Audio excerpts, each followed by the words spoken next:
Onyeka Okongwu is this major high-flying big center that can run the paint, but also has a little bit of stretch game in him. I'm not going to say that he's, an elite stretch big, but he can definitely shoot the ball for someone his size at a very high level. Onyeka Okongwu is also one of my favorite centers in the NBA because of his play style. I love Onyeka Okongwu because I feel like he fits the Trae Young system perfectly. I'm not going to call it the Atlanta Hawks system. It is the Trae Young system. Today, I want to break down Onyeka Okongwu, talk about a little bit of his career and what got him to the NBA, while also breaking down his game towards the end of the video. If you like what you see, like and sub. Appreciate you all, and let's get right into it. Onyeka Okongwu was a 4-year starter at the Chino Hills basketball program in California, and he played alongside the Ball brothers, Lonzo LiAngelo and LaMelo, for his first 2 seasons. As a freshman, he helped his team win a state championship, and he was very dominant in high school throughout his career. This was a common theme with Onyeka. He was a very, very, very good basketball player in high school. And then after a very successful high school career, he would commit on May 14, 2018 to USC over UCLA and Arizona State. He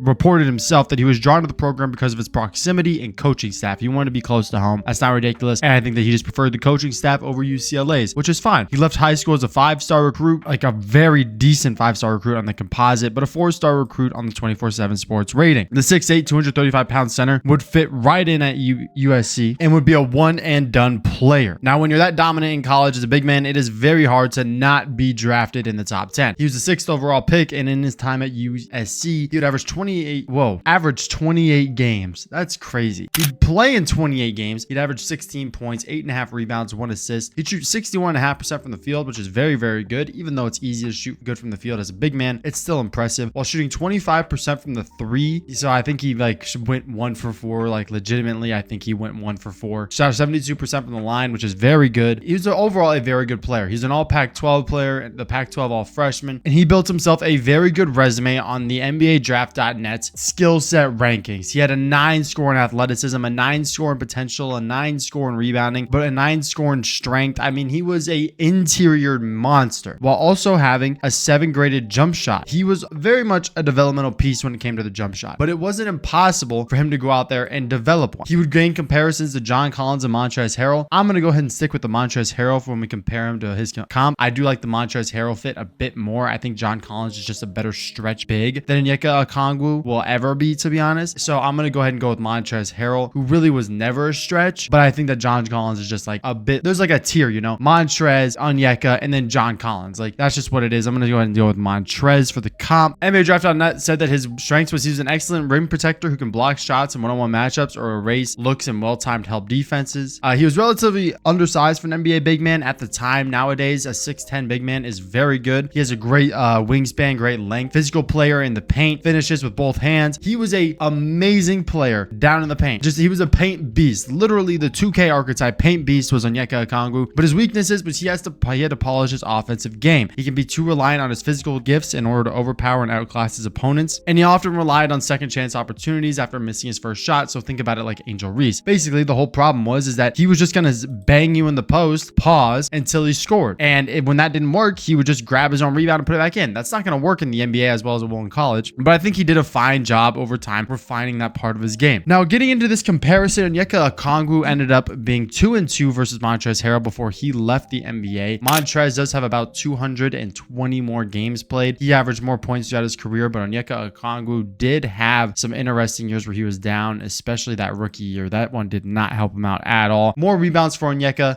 more steals, more blocks, better field goal percentage, better 3-point percentage, better free throw percentage, very much better all around. Same steals basically, and really the same field goal percentage. He's still shooting 62% from the field. Onyeka Okongwu to Montrezl Harrell, I'm going to give it an okay comp. I do think that John Collins maybe is closer. Like Onyeka Okongwu is just like a worse John Collins, but also a bigger John Collins. I don't know. I think they're very comparable. I wanted to go with Montrez because I want to see how he stacked up with a guy. When you really think about Onyeka coming out of the draft, you think of a guy who could dominate inside and be an interior threat. That's what Montrezl Harrell was at this time. Remember, 2018 Montrezl Harrell is different than 2022 Montrezl Harrell. Montrezl Harrell was a 6th man of the year contender. He was a very, very good player for the Clippers, and even on the Hornets, he wasn't even bad. Onyeka, though, throughout his NBA career has had his ups and downs, especially some big downs. I'd say his rookie year was his biggest down. And the one problem with Onyeka is his ability to stay healthy. Onyeka Okongwu has this major problem with his health. It's just not good. He is not the healthiest player in the NBA. His first 2 years in the league, he was missing games left and right. He missed a total of like 80 games in his first 2 seasons. It was bad. He basically missed a full NBA season. And ever since then, He still has missed some time, especially last NBA season. This NBA season, he's not missing time, and he's finally starting for the Atlanta Hawks at center. But when he is starting, now we see major improvements. In 26 minutes a night this year, he's averaging 12.5 points, 8.5 rebounds, 2 assists, 1 block, 1 steal, 57% from the field, and 30% from 3. The field goal percentage is dropping a bit, but he's also attempting 2 more shots a night, and he's also starting, which means that he's going to have better competition on him, theoretically. I will say this, though.